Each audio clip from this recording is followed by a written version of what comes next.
వికారాబాద్ జిల్లా పూడూరు మండలం వెంకట్పల్లి గ్రామంలో భూ కబ్జాదారులు ఎక్కువయ్యారు. గ్రామంలోని సర్వే నెంబర్ 99, 101 సర్వే నెంబర్ గల భూములను ఆర్మీ భూములుగా ఫేక్ రికార్డులు సృష్టించి గ్రామంలోని పేదవారిని బెదిరించి వారి భూములను కొంతమంది కబ్జాదారులు ఆక్రమించుకుంటున్నారు. దీనిపై గ్రామస్తులు సంబంధిత అధికారులకు ఫిర్యాదు చేయగా అధికారులను ఎలాంటి సమాధానం ఇవ్వక వాళ్ళకు న్యాయం చేయక ఇబ్బందులకు గురిచేస్తున్నారు. గ్రామంలోని శ్మశాన వాటికను సైతం కబ్జా చేసి తప్పుడు రికార్డు సృష్టించి భూములను అమ్ముకొని సొమ్ము చేసుకుంటున్నారు. దీనిపై తగిన చర్యలు తీసుకొని తమకు న్యాయం చేయాలని గ్రామ ప్రజలు కోరుకుంటున్నారు. మా భూమి అమ్ముతారా లేకుంటే అని మొత్తం తో బంద్ చేస్తాడు. మళ్ళీ మేము పంట వేసినాక మేము పోయినాక మేము స్థానికంగా ఇక్కడ లేకుంటాము. లేనప్పుడు పంట ఖరాబ్ చేపిస్తారు. మొత్తం ఈ సంవత్సరం కూడా అట్లే పంట ఖరాబ్ చేసారు. ఎస్ఐ సార్ కూడా మొన్న 3 రోజులు మేము కంప్లీట్ 4 రోజుల వరకు సార్ కూడా వాళ్ళని పిలిపియలే, మా తనకి మాట్లాడలేడు. పొజిషన్ మీకు ఎస్ఐ సార్ వచ్చిండు. ఎస్ఐ సార్ వచ్చి కూడా ఏం మాట్లాడలేడు, ఏం చేయలేడు. మా దానికి సీతారాం అంటే ఆయన మా 4-5 మందిని వేసుకొని వచ్చి ఈ భూమి నేను కొన్నా, నీకు ఎక్కడిదిరా భూమి మేము కొన్నా అని సీతారాము 4-5 మందిని వేసుకొచ్చి మమ్మల్ని భయభ్రాంతులకు గురి చేస్తారు. మేము లేకుండా మా అమ్మ నాయన భూమి కాడ కూడా ఇంతవరకు వస్తలేరు. మా నాయన మొత్తం భయపడుతున్నాడు. ప్రతి సంవత్సరం ఇట్లే చేస్తున్నారు, మూడోసారి ఇది. అందుకే మేము కలెక్టర్ రాయించినాము. మా తరఫున గ్రామస్తులు అందరూ వచ్చారు. వాళ్ళ మీద కూడా కేసులు చేస్తామని ప్రతిసారి భయపడిస్తారు. వాళ్ళని కూడా మా తరఫున వచ్చి వాళ్ళు ప్రశ్నించారు. వాళ్ళ భూమి మీరెవరు రా దున్నని కానీ వాళ్ళందరూ ప్రశ్నించారు. వీళ్ళందరూ గ్రామస్తులు మొత్తం మా తరఫున వచ్చారు. ఎంఆర్ఓకి అందరికి చెప్పారు, మా కోసం నిలబడ్డారు. వాళ్ళ మీద కేసులు చేస్తారు. మీరు ప్రశ్నిస్తారా? వాళ్ళ తరఫున మీరు అనుకోతారు. మన భూమి మేము గుంజుకుంటాం, మేము బీకుట్టాడు వాడు చూస్తాం, మేము గుంజుకుంటామని మేము నానా రకాలుగా భయభ్రాంతులకు చేస్తారు. సీతారాం అంటే ఆయన ఇంకా వాళ్ళ నలుగురు మాకు మేము స్థానికంగా అందరూ వచ్చారు. ఇంతకుముందు జుబ్బూరు రాములన్న అంటే ఆయన మాకు ఇక్కడ కాదు ఇంకో తన భూమి ఇప్పిస్తాం, మీకు ఇంకో తాను ఇప్పిస్తాం, వీటికి జరగండి అంటే మేము జరగలేము. మేము జరగలేదు. మా గవర్నమెంట్ ఇక్కడే ఇచ్చింది 40 ఏళ్ళు, మేము ఇక్కడే సాగు చేస్తాం, ఇక్కడే ఉంటాం. మీరు ఇంకో తాను కొమ్మంటే మేము ఎందుకు పోతాం? నువ్వెవరు మమ్మల్ని ఆడుకోనికి అంటే మేము పోలేము అక్కడ నుంచి. మా వాళ్ళు మేము అమ్మినాం సార్ వాళ్ళకు, మీ భూమి కూడా అమ్మేసినాము. 10 ఎకరాలు అవుతుంది ఇక్కడ భూమి, మీరు మధ్యలో ఉన్నారు, మీరు ఇంకో తాను ఇప్పిస్తాము, మీకు బోర్ వేయిస్తాము అంటే మేము అక్కడ నుంచి జరగలేము, మేము జరగము. మా భూమి ఇక్కడే ఇచ్చి మా నాన్న ఇక్కడే చేసిన. హైదరాబాద్ ఓయూలో న్యూస్ రిపోర్టర్ వీడియో జర్నలిస్టులపై పోలీసుల దాడిని నిరసిస్తూ ఖమ్మంలో జర్నలిస్టులు నిరసన చేపట్టారు. ఈ క్రమంలో జిల్లా కేంద్ర జెడ్పీ హాల్ నుండి అంబేద్కర్ సెంటర్ వరకు ప్రదర్శన చేశారు. జర్నలిస్టులపై పోలీసుల దాడి నశించాలని నినాదాలు చేశారు. ప్రజా సమస్యలను వెలుగులోకి తెస్తున్న జర్నలిస్టులపై పోలీసుల దాడి చేయడం సిగ్గుచేటని ఆయా సంఘాల నాయకులు తప్పుపట్టారు. పోలీసు వాహనం ఎక్కించి నిందితుల్లా పోలీస్ స్టేషన్ తరలించడం మాత్రం ఏమైనా చర్యగా భావిస్తున్నాం. దీన్ని టీజేఎఫ్ పూర్తిగా ఖండిస్తున్నది. ఇలాంటి ఘటనలు పునరావృతం కాకుండా రాష్ట్ర ప్రభుత్వం తక్షణమే స్పందించి సీఎం రేవంత్ రెడ్డి కావచ్చు, డిప్యూటీ సీఎం బట్టి విక్రమార్క కూడా స్పందించి బాధ్యులపై మాత్రానికి కఠిన శిక్ష వేయాలి. దాంతోపాటుగా సిఐని తక్షణమే సస్పెండ్ చేయాలి. సస్పెండ్ చేయకపోతే మాత్రం ఈ ప్రజాస్వామ్యాన్ని మట్టుబెట్టినట్టుగా ఉంటుంది. దీనికి సంబంధించి ఇప్పటికే రాష్ట్ర వ్యాప్తంగా కూడా ఆందోళనకి జర్నలిస్ట్ సంఘం ఉస్మానియా క్యాంపస్లో విద్యారంగ సమస్యల కోసం పోరాడుతున్నటువంటి ఓయూ విద్యార్థుల సమస్యల్ని కవరేజ్ నిమిత్తం వెళ్ళినటువంటి చరణ్పై జీ తెలుగు న్యూస్ రిపోర్టర్పై అతి కిరాతకంగా ఈడ్చుకెళ్ళి పోలీసులు అరెస్ట్ చేయడాన్ని తీవ్రంగా ఖండిస్తూ ఉన్నాం. తెలంగాణ రాష్ట్ర ప్రభుత్వం ప్రజాస్వామ్య ప్రభుత్వం అని చెప్తూనే ఇప్పటికే పోలీసుని ఉసుకొల్పి ప్రజాస్వామ్యబద్ధంగా ప్రశ్నించేటువంటి వాళ్ళందరినీ గొంతుల్లోకే విధంగా కూడా తెలంగాణ పోలీసు యంత్రాంగం చేయడాన్ని మేము తీవ్రంగా ఖండిస్తూ ఉన్నాం. తెలంగాణ రాష్ట్ర వ్యాప్తంగా ఈరోజు ఉన్నత చదువులు చదివి జర్నలిస్టు వృత్తిని నమ్ముకొని ముందుకు సాగుతున్నటువంటి అనేక మంది జర్నలిస్టులు అందరూ కూడా ఆక్రమిత భూములను గుర్తించి కబ్జాదారులను వెంటనే స్వాధీనం చేసుకోవాలని మైదుకూరు ఎమ్మెల్యే పుట్ట సుధాకర్ యాదవ్ అధికారులను ఆదేశించారు. బ్రహ్మంగారి మఠం ఎంపీడీఓ కార్యాలయం నందు మండల పరిషత్ సర్వసభ్య సమావేశం ఎంపీపీ వీరనారాయణ రెడ్డి అధ్యక్షతన నిర్వహించడం జరిగింది. విద్యుత్ శాఖలో చాలా ఫిర్యాదులు ఉన్నాయని, విద్యుత్ అధికారులు సమస్యలపై స్పందించాల్సిన అవసరం ఉందని ఆయన కోరారు. ప్రజాప్రతినిధులు ఎవరు చెప్పినా కూడా, సర్పంచ్ కానీ ఎంపీడీ ఎవరు చెప్పినా కూడా ఇమీడియట్ యాక్షన్ తీసుకోవాలా. ఎవరైనా నెగ్లెక్ట్ చేసేకి ఎవరెవరో చేసుకుంటే వాళ్ళని చెప్పి పెట్టుకోవడం నా దృష్టికి ఇప్పుడే ఒక 5-6 రోజుల కింద ఒకరేమో 20 ఎకరాలు పెట్టుకున్నాక వార్త వచ్చింది, ఒకరేమో 30 ఎకరాలు పెట్టుకున్నాక వార్త వచ్చింది. నేను చెప్తున్నా, ఎవరే కానీ ఎక్కడ భూమి ఎవరు ఆక్యుపై చేసినా కూడా ఇమ్మీడియట్గా వాళ్ళ మీద క్రిమినల్ కేసు కూడా బుక్ చేయమని ఎంఆర్ఓ గారికి ఇన్స్ట్రక్షన్ ఇస్తున్నా. ఎవరి భూమిలో ఉన్నది మేమే చెక్ చేస్తాం. ఎవరైతే అక్రమం ఉందా సక్రమం ఉందా ఏమనేది విశ్లేషించి ఇచ్చిన తర్వాత ఎవరికి భూములు లేవో వాళ్ళకి భూములు లేనటువంటి వాళ్ళకు ప్రతి గ్రామంలో మేమే ఒక కమిటీ వేస్తాం. నేను కూడా ఆ ఊళ్ళోకి వస్తా. వాస్తవం ఎవరికి లేనటువంటి వాళ్ళకి అందరి పేరు తీసుకొని ఎవరికి లేకుండా వాళ్ళకు అకామిడేట్ చేస్తామని చెప్పి ఈ సందర్భంగా ప్లాన్ చేసినాం. దానికి అందరూ ప్రజాప్రతినిధులు సహకరించి ఎవరికి భూములు లేని వాళ్ళకు భూములు ఇస్తాం. ఎవరు దుర్మార్గులు ఆక్యుపై చేసినందుకు క్యాన్సిల్ చేపిస్తాం.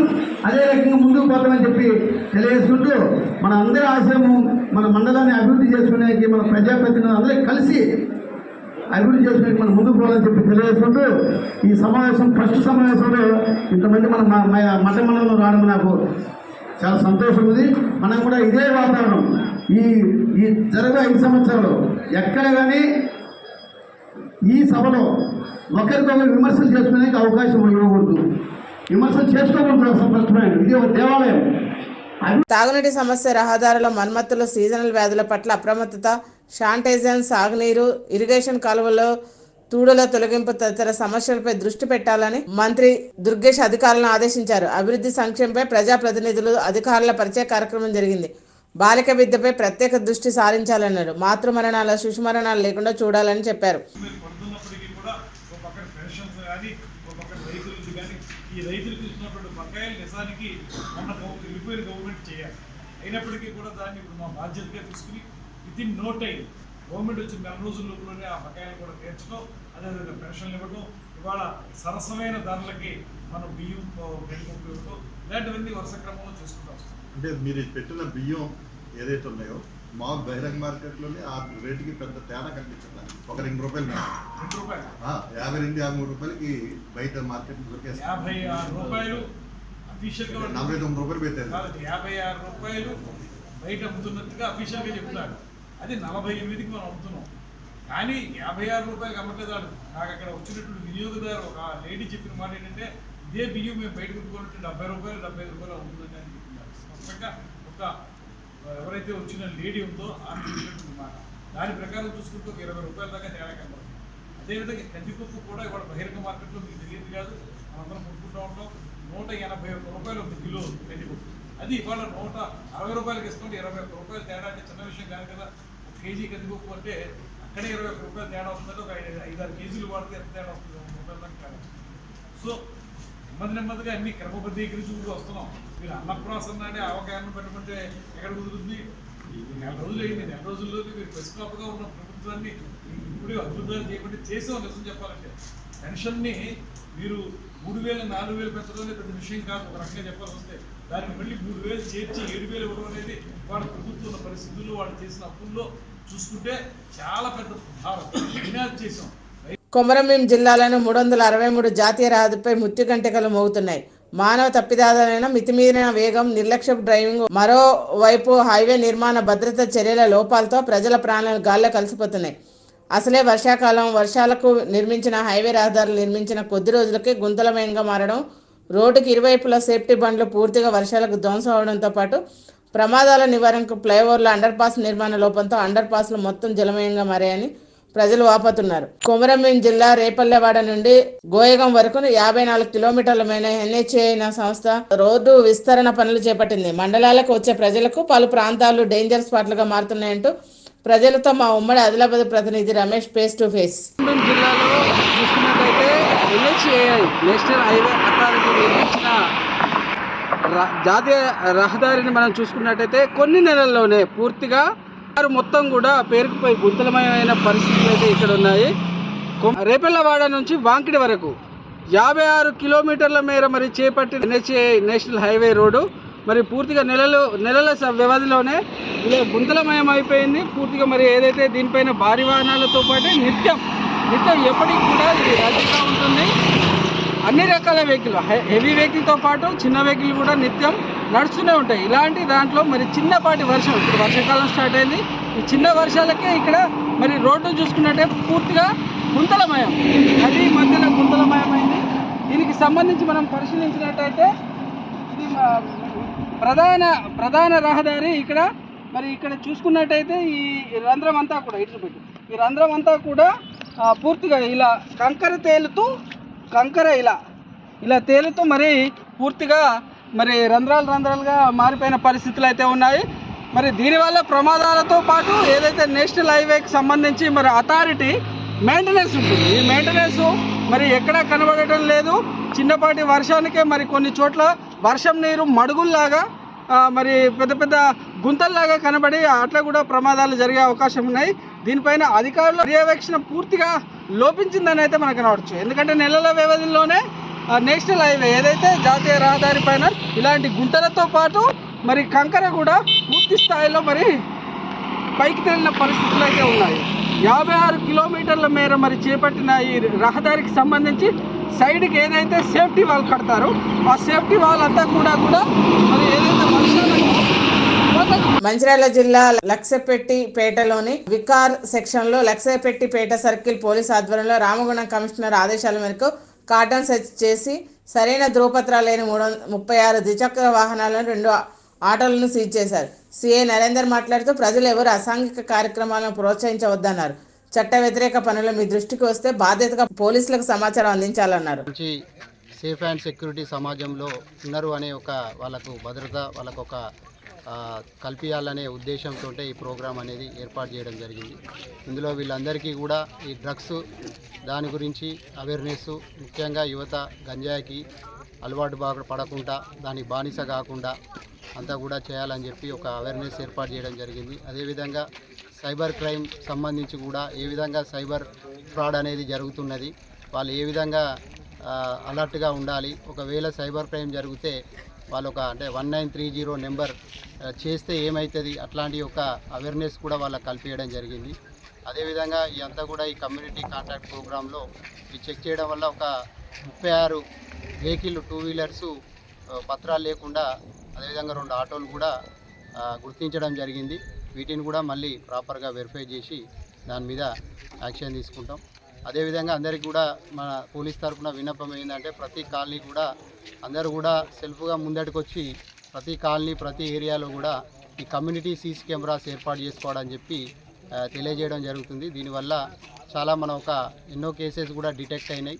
అది ప్రతి ఒక్కరికి కూడా ఉపయోగపడుతుందని చెప్పి తెలియజేసుకుంటూ ఇస్తున్నాం. విశాఖ ఎయిర్పోర్ట్ లాంజ్లో ప్రాజెక్టులో మౌలిక వసతుల కల్పనపై రాష్ట్ర జిల్లా స్థాయి అధికారులతో సీఎం చంద్రబాబు నాయుడు సమీక్షించారు. 2026 నాటికి భోగాపురం ఎయిర్పోర్ట్ పూర్తి చేస్తామన్నారు.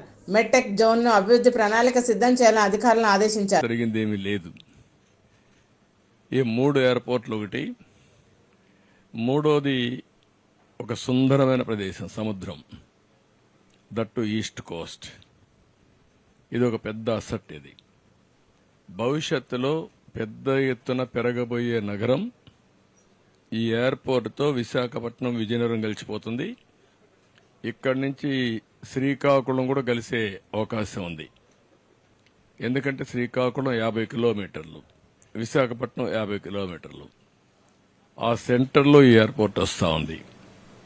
అదే మరిగా ఫేజ్ 1లో బీచ్ రోడ్ భోగాపురం వరకు ఏదైతే బీచ్ రోడ్డు ఉందో అది కానీ మనం వేసుకుంటే, ఫేజ్ 2లో ఇంకొక 50 కిలోమీటర్లు శ్రీకాకుళం, ఫేజ్ 3లో లేదంటే కంటిన్యూగా కూడా మూలపేట పోర్ట్ వరకు వేసుకుంటే, మూలపేట నుంచి ఒక పేర్లల్ హైవే వచ్చి బీచ్ రోడ్ వచ్చి ఇప్పుడుండే ఎగ్జిస్టింగ్ హైవే ఈ హైవే కనుక కలిపేయగలిగితే మధ్యలో కొన్ని కనెక్టివిటీ పెట్టుకుంటే one of the best place అవుతుంది ఇండస్ట్రియలైజేషన్కి. No place can beat this. ఇది నాకు ఒక కళ, ఎప్పటి నుంచో మాట్లాడుతున్నా. అది ఇప్పుడు ఎగ్జిక్యూట్ చేసే పరిస్థితి వచ్చింది. ఈ ఎయిర్పోర్ట్ మనం చూస్తే 15 మే 2015 20వ తారీఖున రాష్ట్ర ప్రభుత్వం ఆమోదం తెలిపింది. వనపర్తి జిల్లా సవాయిగూడ గ్రామంలో వన మహోత్సవం కార్యక్రమంలో భాగంగా వనపర్తి ఎమ్మెల్యే మేఘారెడ్డి చెట్లు నాటారు. ప్రభుత్వం చేసిన అభివృద్ధి పనులపైన గత ప్రభుత్వం ఏమి అభివృద్ధి చేసిందో బహిరంగ చర్చకు సంక్రాంతి నాటికి రాజు చౌక్ వద్దకు సిద్ధంగా ఉండాలని ఎమ్మెల్యే మేఘారెడ్డి సవాల్ విసిరారు. 23 తారీఖున అసెంబ్లీ ఉంటది, అవన్నీ దగ్గరుండి దండం పెట్టి అన్న నువ్వు వనపర్తి చదువుకున్నావు, నీ కొడంగల్ నియోజకవర్గం కంటే దాని వనపర్తిలో 2వ ప్రయారిటీ కింద ఆడ నువ్వు ఎన్నైనా వేసుకోవాలి, దాని తర్వాత వనపర్తిని పెట్టమని రిక్వెస్ట్ చేసిన ఆయన కూడా కన్వీన్స్ అయిండు. అది కూడా వనపర్తికి చాలా పెద్ద ఎత్తున ఫండ్స్ తెస్తున్నాం. ఈ డెవలప్ అయినాక వాళ్ళు 8 ఏళ్లలో ఎన్ని చేసిండ్రు, మనం సంవత్సరంలో ఎన్ని చేసినాం. జనవరిలో సంక్రాంతి పండుగ రోజు చర్చ పెడతాం రాజు చౌక్ లో, అవతలకు మనకు ఎంత డెవలప్ చేసినాం దాంట్లో కూడా పోటీ పడతాం. దాంతో పాటు ఈ కాల్చేరుకు సంబంధించిన కొంచెం ఫారెస్ట్ చిన్న ప్రాబ్లం ఉంది. అంతకు ముందు ల్యాండ్ అక్విజిషన్ ప్రాబ్లం ఉండే. మన సీఎం గారు వారం రోజుల వనపర్తి నియోజకవర్గంతో పాటు తెలంగాణ రాష్ట్రంలో ఉన్న ప్రతి కెనాల్ కు ప్రతి రోడ్డుకి ఇచ్చిన ప్రతి రైతుకు ల్యాండ్ యాక్విజిషన్ డబ్బులు కూడా మొత్తం ఆయన ఇవ్వబోతున్నాడు. అవన్నీ క్లియర్ చేపిస్తాం. గవర్నమెంట్ రావాల్సిన పర్మిషన్లు క్లియర్ చేపిస్తాం. ఫారెస్ట్ అధికారులతో మాట్లాడి ఏదైనా పెండింగ్ ఉంటే ఈ సంవత్సరం కృష్ణానది తుంగభద్రలో బాగానే నీళ్ళు వస్తున్నాయి. కృష్ణానదిలో కూడా కొన్ని స్టార్ట్ కావాల్సి ఉన్నాయి. వారం రోజుల జూరాలకు వస్తుంది. జూరాల తర్వాత శ్రీశైలం వచ్చి ఇక్కడ స్టార్ట్ కావడానికి 15 నుంచి 20 రోజులు పడతాయి. ఇట్లనే వర్షాలు పడతాయి. బద్వేల్ జిల్లా పరిషత్ పాఠశాలలో జనసేన సమన్వయకర్త బాసవి రమేష్ ఆధ్వర్యంలో తనిఖీ నిర్వహించారు. ఈ సందర్భంగా వారు విద్యార్థులకు ఇచ్చే ఆహారం, పాఠశాల గదులను పరిశీలించారు. పాఠశాలను మౌలిక వసతులపై ప్రధానోపాధ్యాయులు వెంకట సుబ్బారెడ్డిని అడిగి తెలుసుకున్నారు. విద్యార్థులకు కావాల్సిన అంశాలపైన డిప్యూటీ సీఎం పవన్ కళ్యాణ్, మంత్రి లోకేష్ దృష్టికి తీసుకెళ్లి పరిష్కరిస్తామన్నారు. రైసు ఏదో వాళ్ళకు నచ్చి చేస్తున్నారా, నచ్చక చేస్తున్నారా అన్నట్టు చేస్తున్నారు. ఒక ఎగ్గు చిక్కి కూడా ఇవ్వట్లేదు. అసలు మెనూనే పాటించట్లేదు ఇక్కడ. ఫస్ట్ ఆఫ్ ఆల్ మెనూ ఎట్టు వెళ్ళిపోయిందో కూడా అర్థం కాలేదు. ఇక్కడ చిక్కీ కూడా రెగ్యులర్గా చిక్కీ ఇవ్వాలా, చిక్కీ కూడా ఇవ్వట్లేదు. అలానే రెగ్యులర్గా పప్పన్నం కూడా పెట్టాలని చెప్పింది. ఈరోజు కిచిడి, టమోటా పచ్చడి అందుకు చేసి పెట్టాలి. కాకపోతే ఈరోజు ఇక్కడ రెగ్యులర్గా ఇక్కడ యూజ్ చేసేది ఏంటంటే స్టూడెంట్స్ కూడా మాకు చెప్పే విధానం బట్టి చూస్తుంటే ప్రతిరోజు సాంబార్ అన్నం తప్ప రెండోది పెట్టట్లేదు. ఇంకొకటి స్కూల్లో కూడా కొన్ని ఇబ్బందులు ఉన్నాయి. స్కూల్ మొత్తానికి సంబంధించి 34 రూమ్స్ కావాలంటే ఇక్కడ మనకు ప్రజెంట్ అందుబాటులో ఉండేది 25 రూమ్స్ అందుబాటులో ఉన్నాయి. ఆ స్కూల్ రూమ్స్ లేకోకుండా పిల్లలందరూ చెట్ల కింద కూర్చొని చదువుకోవడం జరుగుతుంది. అలానే భోజనశాల కూడా ఉంది. భోజనశాలను కూడా వీళ్ళు ఆ రూమును క్లాసులకు ఉపయోగిస్తున్నారు. ఇది చాలా ఇబ్బందికరమైన సిచ్యువేషన్లో ఉంది. రేపు వచ్చేది వర్షాకాలం. ఇప్పుడు ఈ వర్షాకాలంలో స్టూడెంట్స్ ఎక్కడ కూర్చొని చదువుతారని చెప్పేసి కూడా హెడ్ మాస్టర్ గారు మా దృష్టికి తీసుకొని వచ్చారు. వీటన్నింటినీ కన్సర్న్ మినిస్టర్ దృష్టికి మేము తీసుకెళ్ళి ఉప ముఖ్యమంత్రి ద్వారా దీన్ని అన్ని సానుకూలం చేస్తామని. కోటిలింగాలపేట ప్రాంతంలో నివసించే ప్రజలకు మురుగునీటి సమస్య లేకుండా శాశ్వత పరిష్కారాన్ని చేపట్టే దిశగా సత్వరమైన చర్యలు చేపట్టడం జరుగుతుందని సిటీ ఎమ్మెల్యే ఆదిరెడ్డి శ్రీనివాస్ అన్నారు.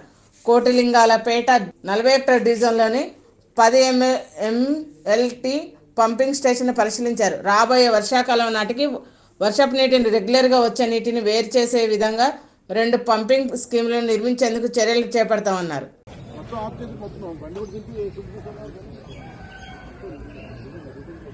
జగన్మోహన్ రెడ్డి చేసిన అభివృద్ధి పనులను సీఎం చంద్రబాబు తాను చేసినట్లుగా చెప్పుకోవడం హాస్యాస్పదంగా ఉందని మాజీ మంత్రి గుడివాడ అమర్నాథ్ అన్నారు. 2014-2019 మధ్య సీఎంగా ఉన్న చంద్రబాబు కేవలం ఒక ప్రాంత అభివృద్ధికి మాత్రమే పనిచేసి ఇప్పుడు ఉత్తరాంధ్రపై సౌత్ తల్లి ప్రేమను ప్రదర్శిస్తున్నారన్నారు. జగన్మోహన్ రెడ్డిపై విష ప్రచారం చేయడం మానుకోవాలన్నారు. స్టోరేజ్ కెపాసిటీకి సంబంధించినటువంటి ట్యాంక్ ఏదైతే ఉందో దానికి సంబంధించినటువంటి కాంటోర్ లెవెల్స్ తగ్గించకపోతే గ్రామాలు మునిగిపోతాయన్నటువంటి రిక్వెస్ట్ ఉంటే వాటికి సంబంధించినటువంటి ఇష్యూస్లో కూడా డిస్కషన్స్ జరిగినాయి.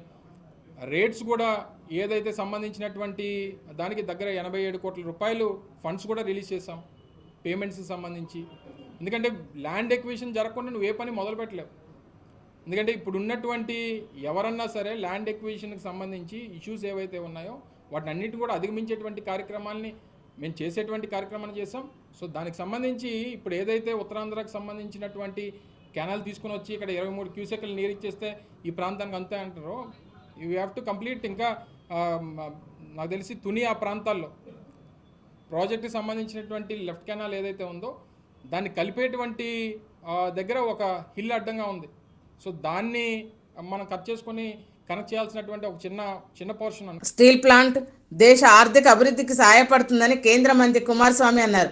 అధ్యయనం కోసం స్టీల్ ప్లాంట్కు వచ్చానని, ఇక్కడ పరిస్థితిని ప్రధాని మోదీకి నివేదిస్తానని చెప్పారు. కార్మిక కుటుంబాలు జీవనోపాధి కోసం ఈ ప్లాంట్ పైన ఆధారపడి ఉన్నారని, వాళ్ళ అభిప్రాయాలు నాకు అర్థమైందన్నారు. స్టీల్ ప్లాంట్ పై ప్రైవేటీకరణ అనేదే ఉండదన్నారు.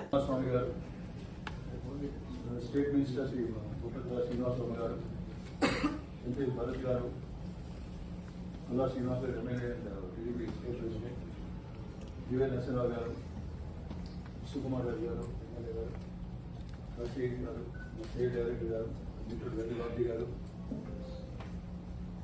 భద్రాద్రి కొత్తగూడెం, బూర్గంపాడు, సారపాక మేజర్ పంచాయతీలోని సంతకి ప్రత్యేకమైన స్థలం కేటాయించాలని డిఎల్పిఓకి అఖిలపక్ష నేతలు వినతి పత్రం ఇచ్చారు. సారపాక మేజర్ పంచాయతీలో సుమారు 50,000 జనాలు ఉండి కనీసం సంతకు స్థలం, శ్మశాన వాటిక, క్రీడా మైదానం లేకపోవడం బాధాకరమన్నారు.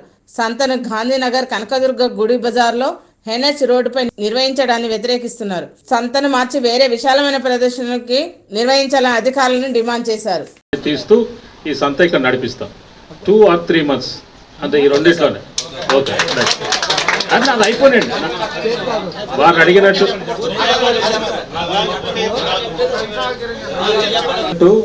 లైట్స్ కావాలన్నారు. మేము ఆ లైట్స్ పెట్టే నైట్ కల్లా మేము చేపిస్తాం. మార్నింగ్ కల్లా మీకు అంతా క్లియర్ చేపిస్తాం. అది ఎట్టి ప్రాబ్లం ఉన్నా నాకు వెంటనే వాట్సాప్ చేయండి, ఫొటోస్ పెట్టండి, నేను యాక్షన్ తీసుకుంటాం. అదొకటి. బాబు 2 నుంచి 3 నెలలు అని చెప్పాను, మళ్ళీ మీరు ఎన్ని నెలలు ఎట్లా అడుగుతారు? అంత క్లియర్ చెప్పాను కదా. ఎందుకంటే మావి కూడా మేము చూడాలి. ఇప్పుడు వర్షం పడ్డది అనుకోండి, చేయలేము. ఇప్పుడు జేసీబీలు పోలేము, మాకు కూడా ఇబ్బందులు ఉంటాయి. కాబట్టి మీరు 2 అది ఫైనల్ అవుతుంది. ఇక మీకు అది వన్స్ ఫైనల్ అయిపోతుంది. అదొకటి. తర్వాత ఇప్పుడు సంత పాట పాడుకునే వాళ్ళు దయచేసి రోడ్డు మీద పెడితే యాక్షన్ తీసుకుంటాము, ఎప్పుడన్నా క్యాన్సిల్ చేస్తాం దాన్ని.